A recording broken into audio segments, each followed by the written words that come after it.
that's when he, says, I'll go through with this, but let me return something that belongs to the clan, and he pulls out those top knots and throws them out with the like name tags on them. Like, just what an incredible touch. Like, don't worry, I labeled them so you know whose they are. That might be one of the best parts, actually, in rewatching. I just thought, yeah, what a touch, like you said, and so clever,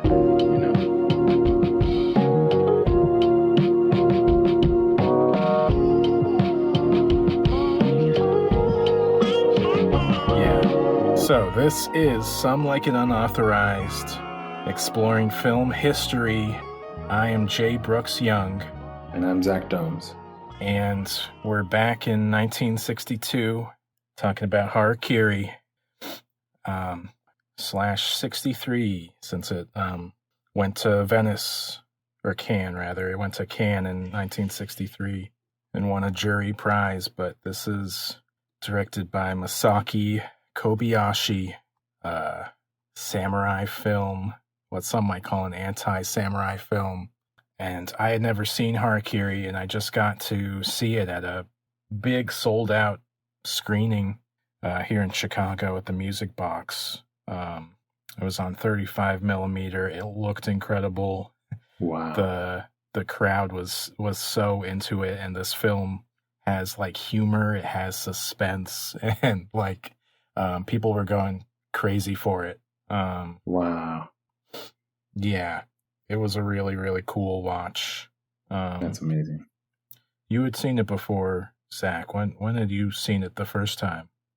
Yeah, I had seen it with my roommates I was living with at the time, about 2000, well, a few years ago. Yeah, 2021.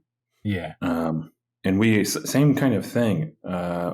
Everybody there who was watching it, 4 or 5 of us, we were very animated and very, very reactive to the film. It elicits reactions, I think, universally, probably. Yeah. It's kind of like this puzzle box thing, sort of. Mm-hmm. Mm-hmm. And it doesn't shy away from really bringing terror and strong emotional reaction right in the beginning, which sort of draws you in, holds you due to that immediate.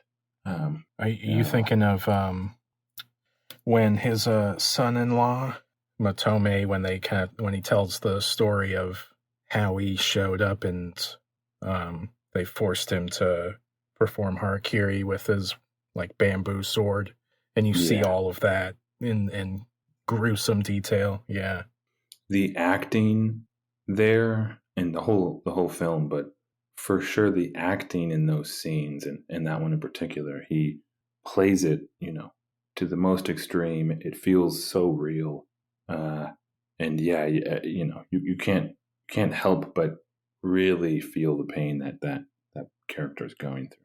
Yeah, that it aligns with sort of the theme and the message. It feels like that Kobayashi is trying to get across in this film of like, we look past these things. We, obfuscate the history, the tragedy, whether it's in war or whether it's in like how sort of systems, oppress people.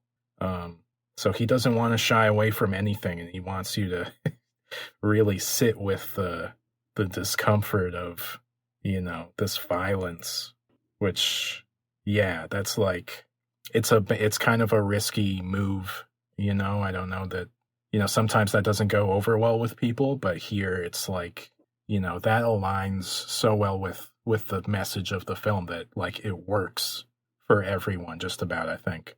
Mm-hmm. Yeah, exactly. I would agree. Yeah. Yeah. The film, it opens with the shot of that armor of the E clan, and the voiceover as they're, giving this account of the day, this sort of official record, which is going to be kind of the frame of the story, is like, how is this accounted in their official record? And you have that sort of discordant music come in right at the beginning, which what an incredible score by Takamitsu, who I seems to be just a legend of among composers, just not even accounting for like film scores and stuff. Just he seems like a really big deal, and sometimes when you think about like a film like this in the 60s, you're like, this is just unprecedented. This music is amazing, right? Yeah. Yeah, it made me think of like some sort of dark Japanese Western, kind of with the plucking of the instruments, this sort of, yeah, sort of, kind of a quiet thunder. It's so ominous, but so good. Yeah. Yeah. He's playing a bit with the conventions of the genre in sort of a kind of classic traditional style of music that you would get with this sort of samurai film, and that goes along with this being kind of an anti-samurai film. That's what Donald Ritchie calls it, and I'll probably reference him a lot because he was sort of the one American but English speaking critic who was living in Japan at the time, and he kind of became the historian of this period of Japanese film history for the English speaking world. And yeah, he calls it an anti-Western, or not an anti-samurai film. But that made me think of like your sort of revisionist Westerns. There's sort of a parallel there. Right. Yes, so many Western influences, and obviously, Kurosawa being influenced also by Westerns, and they kind of have this kind of call and response to each other, each one pushing the envelope of what can be done, what's too extreme or not extreme. Yeah. Well, yeah. So it's kind of established at the beginning. This is in 1630, which another thing I think it's Donald Ritchie points out is that most samurai films would take place near the end of the Tokugawa shogunate, which is this big long period before the sort of Meiji Restoration. This is very early in the period, which he suggests is meant to say that like this sort of corruption and these sort of illicit practices of like erasing the history, covering things up, that starts right at the very beginning of this period of time, that this is like at the roots of things. And this is dealing with like this period when like the house that they're samurai for gets disbanded, and then suddenly thousands and thousands of samurai are made to be ronin, unemployed basically. We get introduced to this idea that some of them are coming wanting to commit harakiri, not intending to do it, but hoping that they get retained or they get paid to leave. Yeah, when our main character Hanshiro shows up, that's when they tell him this story of Motome and how they wanted to make an example of him. And yeah, that's when that sort of nightmarish long sequence takes place. Right. And the recounting of that. Yeah. Yeah. Yeah. And an early part where you sort of go like, oh, we're in good hands here in terms of the director and the writer is when he starts to tell him the story and we flash back and Motome uses the exact same language that Hanshiro had just used of saying like, while seeking out a meager living, I sought connections for employment with a new master. Da da da da da. And it's word for word exactly the same, and just like that humor, you go like, oh wow, this is every bit of this has been sort of designed very, very precisely. Yeah. The whole thing feels like a craftsman creation. Yeah. Yeah. And we might mention the screenplay is by Shinobu Hashimoto, who also co-wrote Rashomon and a couple other Kurosawas. The Hidden Fortress, I think. Yeah. Hidden Fortress, Seven Samurai, a couple Mikio Naru's films too. But I can't find much about him, about how he got connected to Rashomon. That seemed to be his first, if not one of his first, writing credits. And of course, that's like an adaptation of a pair of short stories. But, he's doing a similar structure here of telling this story through flashback and just doling out these little details one at a time and keeping you in suspense this whole time. It's just, both of these films, the structure is sort of flawless. Yeah, I mean, again, mastercraft writing, story. I mean, it's like the guy must have had both incredible expertise of the samurai world and also storytelling, and just does both those things perfectly, absolutely perfectly. Yeah. That's the other thing I wonder about is Kobayashi. It does feel like he, I haven't seen his other films like The Human Condition, but they seem to be of a piece of wanting to examine injustices and these sort of systemic abuses.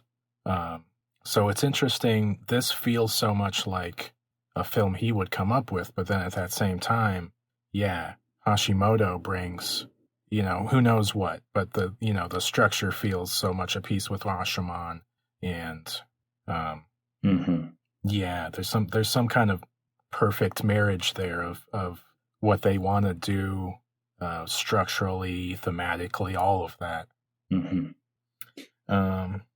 So they tell this story of Matome. He gets the bath. He thinks he's in the clear, it seems, until they bring him the white robes, which I didn't quite pick up on immediately when I was watching this, but it seems when they bring those white robes is when he realizes, oh, they want me to go through with this, and his whole demeanor changes. He realizes in that moment that they are actually very serious about having him go through that and not just sending him away with some money like they've done the others. They've decided at that point that they're sick of doing that, because I think he uses the metaphor of they're like ants to sugar. They'll just keep coming. They know if we keep doing this, they'll keep coming. And so they're gonna use this guy as a kind of turning point for this habit that's come about, and kind of an example to hey, if you're going to come here looking to just get money instead of actually commit suicide, we'll actually go through the ceremony in the way we used to go through it instead. So here's the white robes that are the traditional robes to wear. Yeah, and it's a sort of a further insult to injury when they discover that his blades are made of bamboo, which seems like to be this huge affront on the Bushido code. They say explicitly, like, that a blade is a warrior's soul, and here you've pawned those off or whatever, but they seem to think this whole thing is a facade, that he's trying to get one over on them. So that's, they want to kind of be vindictive after that. Okay, we're going to make him actually go through with this with the bamboo blade. And we see that in excruciating detail. And then what I hadn't immediately picked up on and had to figure out after the fact was that he bites his tongue off to actually make sure that he bleeds out and dies quicker, and that they recognize this in the moment and realize that this is like him trying to get out of the Harakiri, that he's sort of foregoing or like skipping over the ritual because he's supposed to, you know, perform the entire, you know, bring your blade across your stomach thing, and instead he's trying to, you know, kill himself quicker by biting off his tongue, you know, which is not. I didn't immediately read it. I feel like a lot of times in films when people are dying, it's just like blood's coming out of, you know, every orifice, and it's just, you know, that's just what a film looks like. It's like I didn't catch what exactly was happening immediately. Well, I would say, I think that I agree with you. It's hard to know because it's been several years since I saw it the first time, but I think I would agree that I didn't catch those two things either the first time around. The second time, however, I did catch that they something mentioned about those white robes, and especially that dialogue of them saying like, "We're not going to let this keep happening. So send in the real thing and let's really do this." And then with the tongue, he does mention it. I think he mentions it to our main character, the guy who goes there. He mentions afterwards. He says something like, yeah, was that resourceful or something else? He says something like that. Mm-hmm. Well, the head of the samurai place is very upset that he did that, and they know that he did that. So I think that guy did fool them in the moment as well. You do see him stick his tongue out when he's in anguish at the very end there. He sticks his tongue out briefly and kind of clamps down. You don't see it, but you see him kind of hurl forward. And then he leans back and he has the blood coming out of his mouth. Yeah. Yeah. And that's they're kind of, his second kind of becomes enraged, and I think that's when he brings the blade down on him. Yes.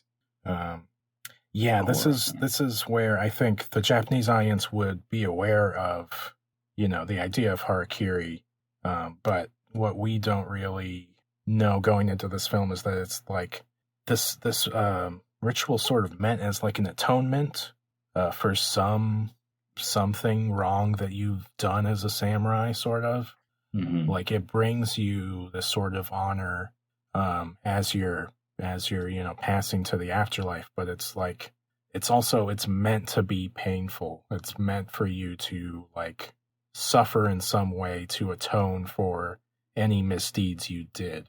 And they, like, you know, they've identified that he's done these misdeeds of having his bamboo blades, and they think he's trying to extort them. So they think he should absolutely go through this ritual. And that's just like this cowardice to try to, you know, ensure that he dies quicker. Crazy.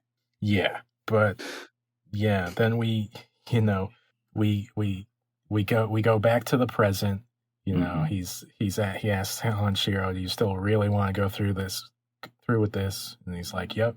So they set up in the courtyard, and he asks to choose his second, and he names the first guy who's not there, and they're gonna go check on him, you know, and that's when he gets the opportunity to start telling his story, you know, and we'll kind of cut forward and back, and eventually find out that all three of the samurai that he's named that he wants as a second are all claiming to be ill, and they're not there, so that's all suspicious. But as that's happening, we start to get this story of how, you know, he had this great life. He was a samurai. He had his best friends.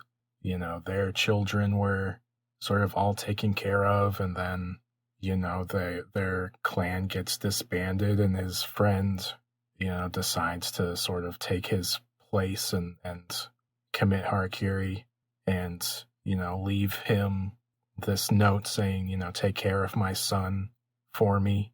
Right. So he has to raise him up and treat him like he's a son to some degree. Yeah, but they're without employment, you know, they're without income now. You know, he takes this job painting fans, it seems. And Matome is working as a teacher. You know, his daughter is like assisting him making these fans. We get this kind of very brief um, scene where someone is saying, we've arranged for your daughter to get married off to this other guy and you'll be compensated and all this stuff. And, he basically says, she'll be made a concubine. Like, I don't want to go through with that. It's, one of the few points where this feels kind of like contrived to me a little bit. It's like, we get this very obvious sort of signifier that he's, this virtuous kind of man that really, really cares for, his children. And of course he's not going to just marry her off for the money, but it's kind of just comes out of nowhere, I guess, in the story. And then, that's kind of the last that we hear of it when he makes that decision that she should marry Matome and, has that conversation with him. I don't know. What did you think about that bit of the flashback? Yeah, I suppose I guess I didn't feel like it was, I didn't feel like it was separate from who he was as a noble samurai, as somebody who was attempting to be noble. And there was that conversation between him and the head samurai earlier in the film when his daughter's young, when he first starts to recount his life, where he seems like a very noble, very respectable person. And so I felt like it was just that he immediately, the first response he had was, no way I'm going to do that, because I'm noble. I'm respected, these types of things. And I've done all this work in my life to achieve this status. And but he's quickly slapped in the face by reality, and he switches into that kind of panicky mode of like, this is actually what I have to do, and I can't believe my life's come to this. So I don't know. I think I see what you mean, but I think that he is somebody to some extent that may have been a little more similar to the villains in this film, not in a villainous way, but just in the sense that he too probably wanted to maintain the order of things and continue the tradition of samurai. Yeah, in a sense, it's for the clan, the sort of antagonist. It's for appearances though, and it is consistent for his character and the narrative, because he's trying to kind of live by a code of honor, mm-hmm. and that would be a betrayal of his daughter. But what he comes to learn is that it doesn't matter if you're trying to be honorable. Like, that's not going to save you. That's not going to feed your family, Right. So it's like, it is totally kind of consistent and makes sense what it's saying within the narrative. There's like, mm-hmm. It might just be for me a problem of like, I don't know, the allegory of this story, where I feel a little at a remove from the characters, and I can't get totally emotionally invested with them, because it feels so I don't know, archetypical, this sort of story of tragedy, of losing your family and stuff. Right. That's just like, sometimes you kind of you butt up against sometimes watching a film like this. And there's like, I love his interactions with the little son when they have their baby Kingu. Like that, he's so good playing with the child. Like, those interactions are so fun and so real for me, and it's like, I love that bit, kind of when we zoom out to this whole story of her getting tuberculosis, and then the son, the baby getting sick as well, and it's like, it's all something we kind of recognize right away, and it's, I don't know, like, oh, I know where this is going. This is not, I don't know. I know what you mean. I know what you mean. There's one thing to write a perfect narrative story, and it is another thing to start to include elements that just sort of feel like almost too perfect. It's like almost too perfect. Like, Yeah. yeah, yeah. I think I would say that one of the ways in which, at least for me, and I can see other people feeling this way. One of the ways you forget that, or could forget that, is it's nonlinear. Is the fact that it's nonlinear. So if it was linear, then you might go, okay, now the wife is sick, and now the baby's sick, and all these things keep Oh happening to this yeah, guy. yeah, Yeah. yeah. That's right. That's because what does really make it work is you're still trying to figure out what's he trying to do in the present day. What's his scheme? Is he really committed to committing harakiri? Why is he telling them this story? Yeah, that's where the structure really um, saves it from feeling kind of rote and cliche. Yeah, and for a good amount of time in the film, you know enough that you know he was good friends with him. Let's say there's a time when you think, oh, he's coming to sort of do something for his friend that he had, and then you realize, oh, he's this guy who he raised up as a son, so not just a friend, but someone he loved in a deeper kind of way, and that for a long time is what you have in your mind. Like he's got some way of trying to redeem or take revenge on these people for what they had done. And Yes. he keeps saying he's going to perform harakiri as well, but that doesn't seem accurate given just if you were just told and it was the fact that he had just loved this guy who they killed. That that in a good portion of the film you feel like that's not quite enough. So yeah, what is he really going to do? What is going on here? Yeah, and I want to shout out the actor who plays Hanshiro, Tatsuya Nakadai, because what an incredible performance this guy gives. People at the time kind of called it Toshiro Mifune-esque. I think that's absolutely accurate. Like, yeah, he can play so many modes, you know. He plays the sort of the reserve and the the wise sort of samurai, and he plays the like, I don't know, madness, and kind of when he's like laughing at when they're kind of falling into his trap. All the things he does in this film are incredible.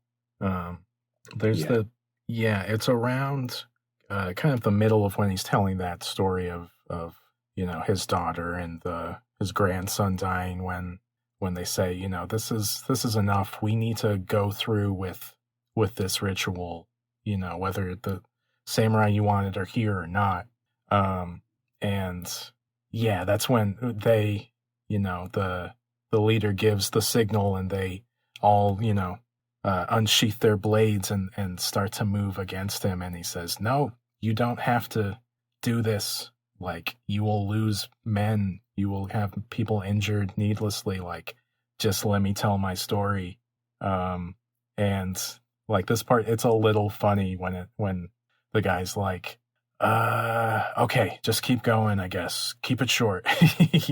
Like, yeah. Agreed.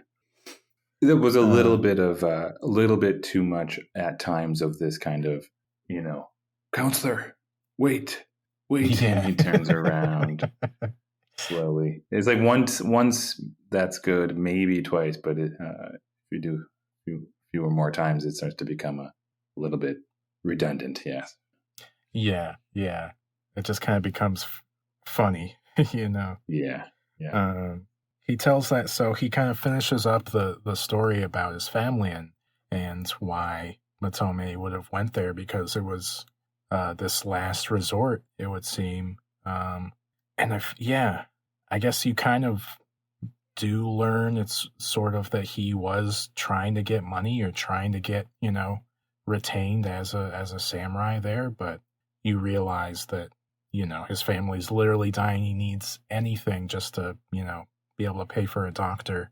There's that like incredible scene when Hanshiro looks at the blades, realizes that he had pawned off his blades, and he says like, "Wow, I had never even thought to do this, like stupid me." That sort of sense that he had been trying to maintain that code and live by, Bushido, and what did it get him?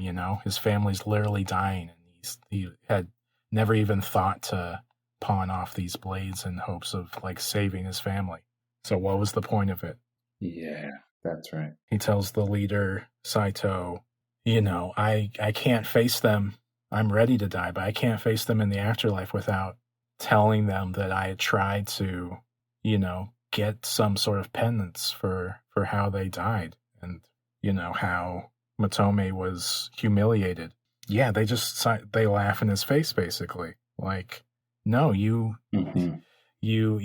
dishonored the code. Matome dishonored the code, and we simply can't have that.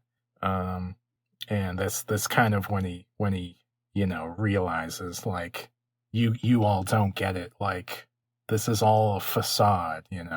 Bushido, all of this way of life is a facade, and that's when he says, I'll go through with this, but let me return something that belongs to the clan, and he pulls out those top knots and throws them out with the like name tags on them, like.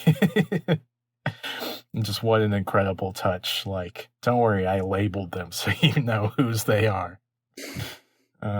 It might be one of the best parts, actually. In rewatching, I just thought, yeah, what a touch, like you said, and so clever, so clever, because again, we're left with all these mysteries. We're, for a while we've been thinking, what actually happened to those guys? We don't know. They don't know, and he pulls those top knots out, and then we cut to the scenes of how he retrieved them, which is some great Western esque kind of scenes of him following with the traditional Japanese hat, which is reminiscent of a cowboy hat, and you see the shadow walking down the hallways and things like that. It's quite fantastic. Yeah, this is that turn, that sort of final perfect reveal that really just brings the film up. And yeah, we get those sequences which are just so sort of suspenseful and beautiful to look at. And and I think, may have been inspired to some degree by previous samurai films and westerns, but there was parts of that also made me think of things to come, Leone and others. Yeah, I think it's still pretty early for this CinemaScope, super widescreen type of photography in these films. Yojimbo comes out in the same year, right? It's just like earlier in this year. Yeah, the same year. Yeah. He got good with that CinemaScope with the human condition. Each one of those is shot on CinemaScope. So, and that's about 9 hours runtime. So it's a lot of practice. Yeah. Yeah. Yeah. And I think you had mentioned those feeling more, I don't know, like they kind of directly portray what happens in the books. That's the feeling of them. But there's so much sort of style in Harakiri, though. Mm-hmm. And yeah, the like sort of like crash zooms into people's face when they like react to things. It's in the third duel, and there's like incredible like canted angles of both of the samurai when they're fighting. Yeah. It's just he's using all these tricks that I don't know, make it so fun. I don't know. Yeah, and yeah, I've only seen that part one of the human condition, so I don't know what he does afterwards. I would assume the same type of thing, but you have a lot more static shots. You might get your zoom in and maybe a slow pan, but with Harakiri, he's doing a lot more with the camera, asking a lot more out of the cinematographer, and it's so delightful to watch in that sense. Yeah, that sequence of the last duel is um, maybe the Mm, most incredible looking part of the film when they walk through that like cemetery and through the bamboo trees into this like hillside with the wind whipping the grasses and all of that. Um, and that's hmm when we get this like idea that these samurai are peacetime samurai. They're not experienced. They don't have the sort of will and the desperation and the resilience of you know Hanshiro, who's he's fighting for his family. He's like literally sort of fighting for his life, and they can't possibly match that. um, so not only is he Right. sort of he has this battle experience in his past, but like he's like a cornered animal, and they really can't um, match him in a fight, and that's why he's able to why he's able to defeat these like top samurai and totally humiliate them by cutting off their top knots, which is such hmm this like um, symbol of um, like your rank, um, and then that they would you know claim illness and lie about the fact that this had happened, um, to try to like save face is another sort of it's hmm this example of like what where's your code? These guys aren't following their code. They're trying to hide and um, get away with having their like honor be um, taken from them. And like, what's the Yeah. is this what your clan stands for? Sort of. Yeah. Yeah. Um, Am I right in thinking that uh, that they were told by the lead guy to actually commit harakiri themselves for having had their top knots cut off by him uh, after everything happens? well, Doesn't he say?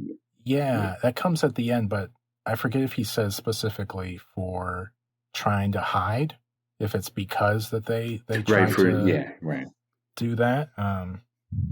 hmm Yeah, But yeah. yeah, I can't remember. They were just. It just goes to show you how serious they do sometimes still take these codes. Yeah. yeah.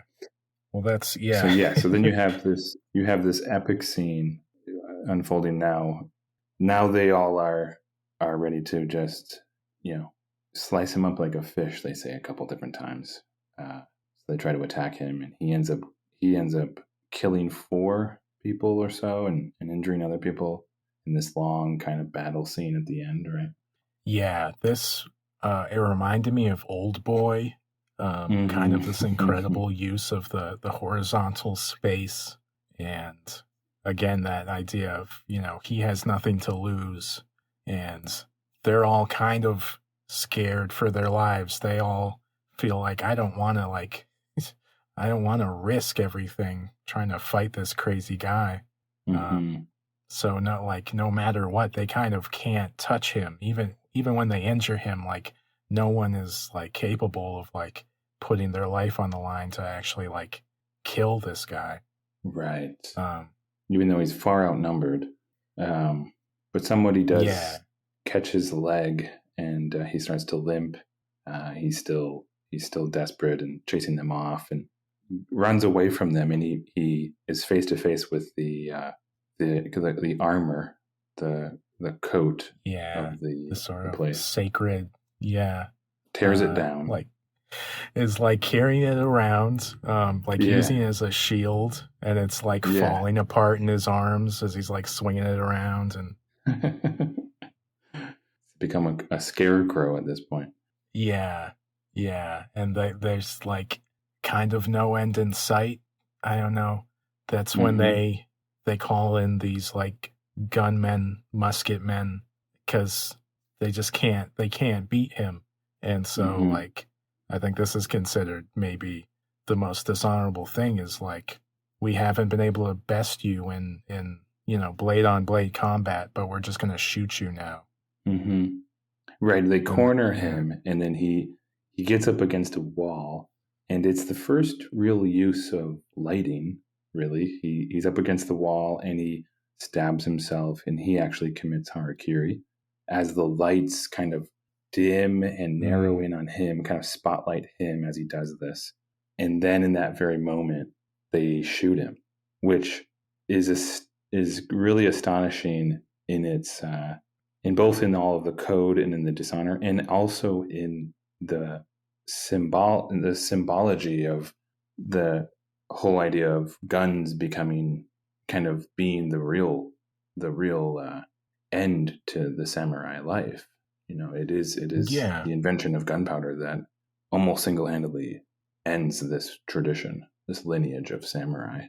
And another example of this way of life being sort of pointless and sort of just farcical. Like, yes, it's not going to protect you from guns, and it's not going to protect you from your adversary deciding I'm gonna pull out the gun, just try to get the upper hand in whatever way I can.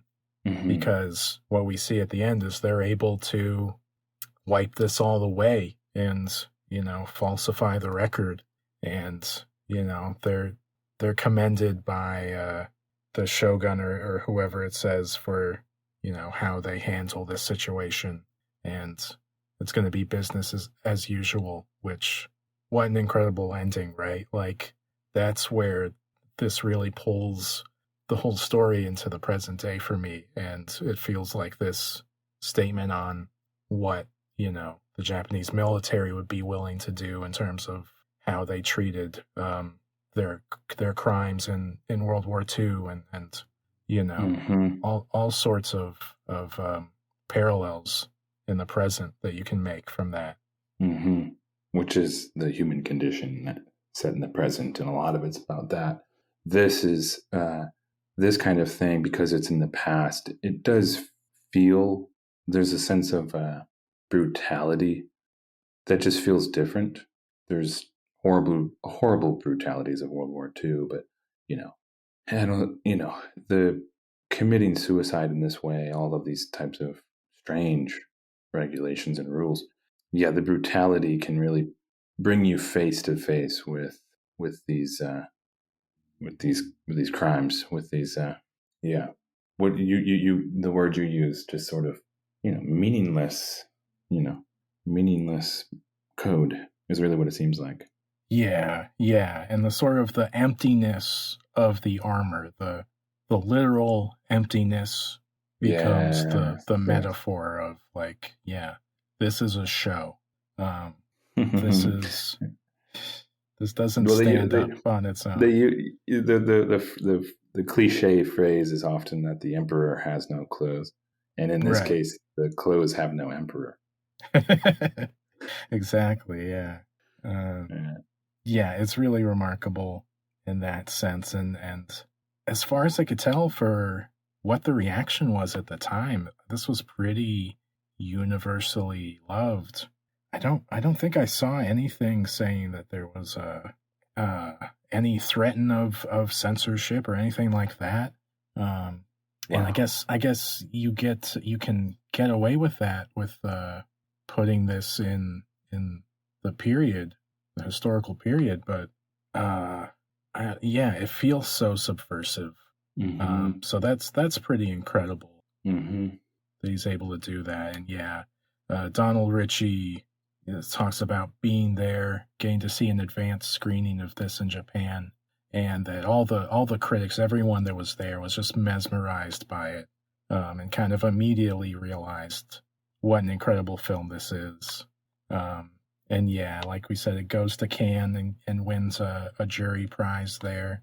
All right. Well, then, okay. So that brings us to this idea that something has shifted around this film in terms of critics and people who at least vote on the Sight and Sound list. There's some sort of there's some reason, right, why no one in that group of people are putting this film in their top 10, and yet on something like Letterboxd, there's a lot of love for it. Is it number one? It's the number one narrative film at this moment. I'm pretty sure, yeah. Yeah.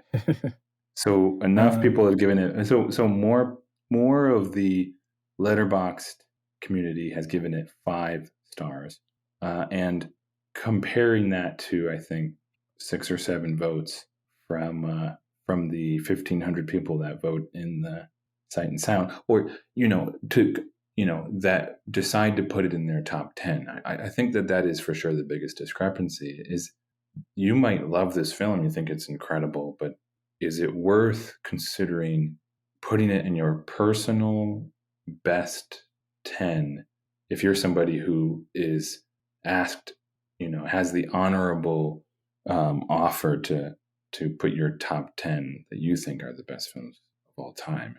yeah, there could be a couple of reasons for that.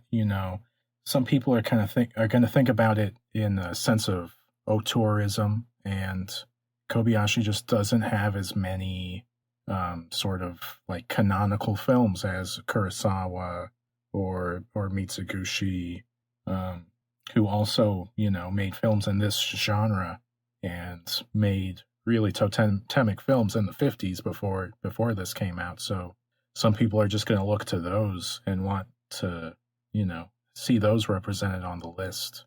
And then I also feel like this is a kind of a weird turning point in history, because it's not really a new wave film, but you're going to start to see a real shift in like the style of certain Japanese films, and like your kind of your color Yakuza films and other things. We're going to get to this film called Funeral Parade of Roses eventually, which is an incredible sort of Godard-inspired queer film that I just love so much since I got to see it last year. But this is a really good example of sort of a kind of a more traditional samurai film, and it gets to be kind of anti-samurai and kind of make the ultimate sort of commentary on maybe not just the historical period, but these kinds of films too. But I don't know. Yeah, it's might just be in a kind of middle zone for a lot of people where they don't think of it as being as important as all those other kinds of films we just mentioned. Yeah, and you and I have joked, and my take on these things, and it makes me think of the kind of makes me think of, well, okay, so we don't have this on a list, and yet we have things like, and again, no offense here, but we have things like The Man Who Shot Liberty Valance on Yeah. and I know what you mean. So okay, you're voting on this list, and you kind of look at all the films you've loved, and you may be somebody who loves John Ford. That's totally fine. And you decide, I'm not going to go with his bigger, more loved The Searchers or things like that. I'm not going to go with that, even though I love that film. Of course, if you're a John Ford fan, you probably would choose that. Instead, what you do, you go, but I'm not going to do that. I'm going to choose instead another one of his films. And so you'll have that happen with a lot of the directors you mentioned, Hitchcock and Kurosawa and all those guys. And so this director and this film go by the wayside a little bit. Like, you don't have that same, it doesn't exist in the same canon. And I think maybe you just use that word, but it didn't find itself in the canon. But what's weird is, like you said, it was well loved when it came out. It was very much appreciated. It in some respects, I can see why it doesn't get chosen. But from another perspective, I think there's no easy answer there. I think that it very much deserves to have a spot, and has been overlooked, I think, and I don't exactly know why, but I think it's been overlooked for sure. Yeah, yeah, yeah. I mean, and Why it's sorry, but that is just to further that, it's been overlooked because it is seems like a fantastic film, and it's also really loved by people in that love film that go to letterboxd, and like they love it. And this isn't like a film that's like a Hollywood big budget, or kind of an American made, heartwarming film that you know captures people's emotions and things like that. It's not like a film that's like that. This is a kind of off the beaten path. To get to it, you have to at least become, start to love film, and then at some point you'll get to it. And then when people do finally watch it, they love it. And yet the critics and the directors, they seem to disagree. I think that I don't know, I think that they're missing something here. But of course, they're the experts. Yeah, that's strange because certain films that haven't been on the Sight and Sound list will, pop up in recent decades because of a sort of discovery. They weren't in the canon, but now they get a Criterion release or something like that, which Harakiri also got. But they get newly screened, they get new restorations, and people go, "Oh, this is a really cool." For when this came out, and this wasn't recognized before, but I think this should be recognized for whatever it did historically. And for some reason, this isn't one of those films. And yeah, that's you wonder about why it's not a discovery like that, but it's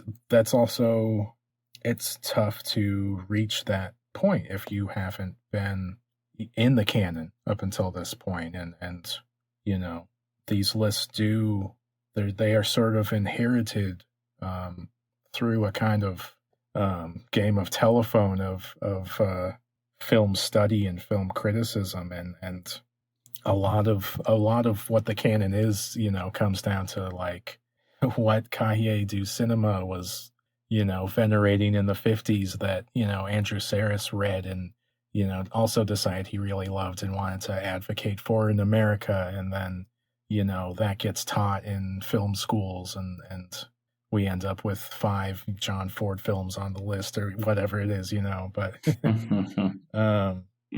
yeah, a lot of this stuff is just inherited, and it comes down to like a couple people's taste and what they decide to advocate for it at some early point in history.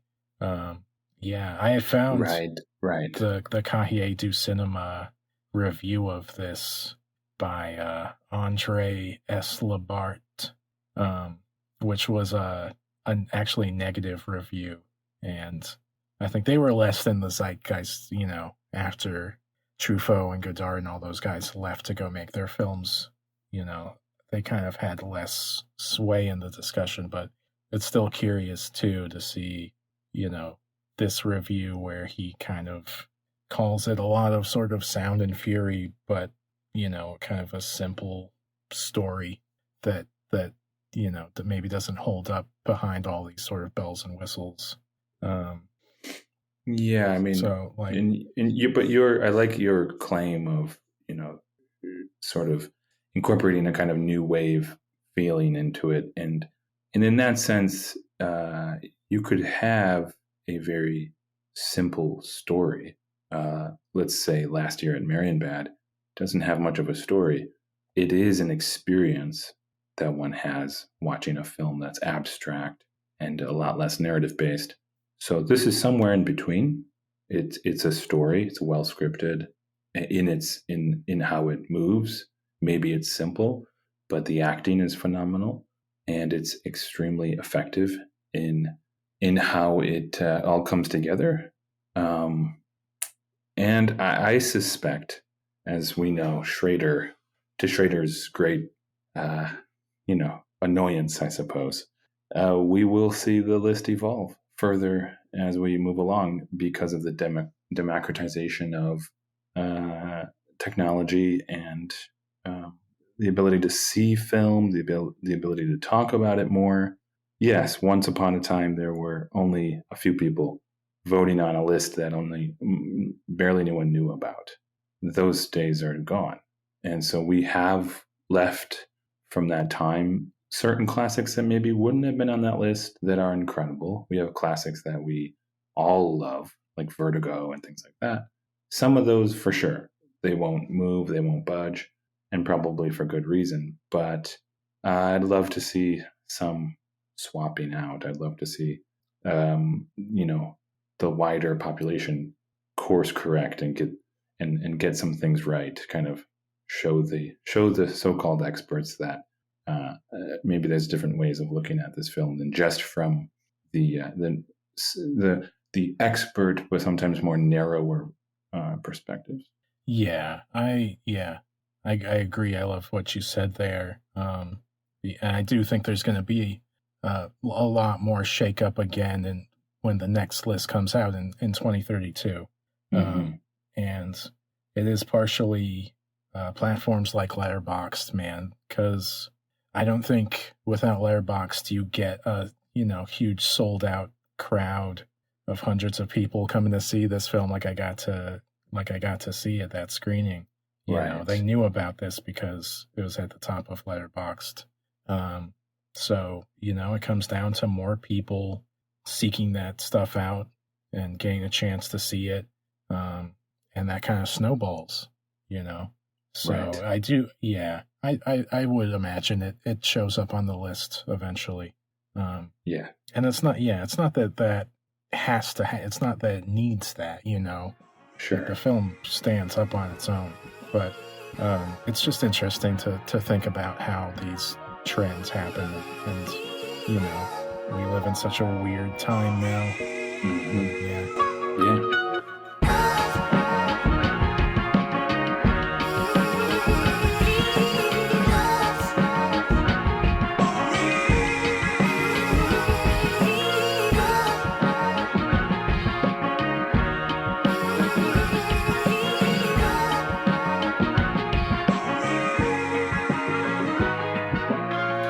Yeah. Exactly. There you have it, Harakiri. Next week will be for Federico Fellini's 8.5. 8.5. Neither of us have seen it, so that'll be good. It'll be a fresh take from both of us. We've seen several other Fellinis at this point. Several of his other films are on the Sight and Sound. 1963. That'll be a good one. Looking forward to it. It's been on my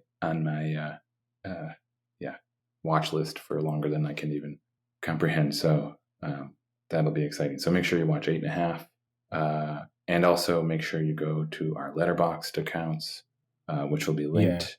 I published that list, the full list of mostly Sight and Sound films, but a bunch of other ones that Josh added. So that's the list that we've been going through chronologically. That's on my Letterboxd if anyone wants to see that. At some point we'll talk more about this process, this project that we've been doing in more detail, because it was kind of just a lark, to try to understand the context of film history. When you talk about new wave films, like what was new about them? What was different about them? That's like the sort of thing we wanted to look at. But at some point we'll talk about what that experience of going through the list has been like, because I think it's a fun project that I would recommend people try to like do for themselves in some way. Oh, I fully agree. We can almost we'll discuss that at some point, just like how you started it and thought of it, and how I joined you, and what that's been like, and where we're at now. And I think at some point too, we'll discuss some of the favorites that we've had on that list that we've come across, and we'll do something like that at some point. So that'll be great. Yeah. All right. I think that's it. That does it. I think that's it. Yeah, nicely done. How do you end a podcast?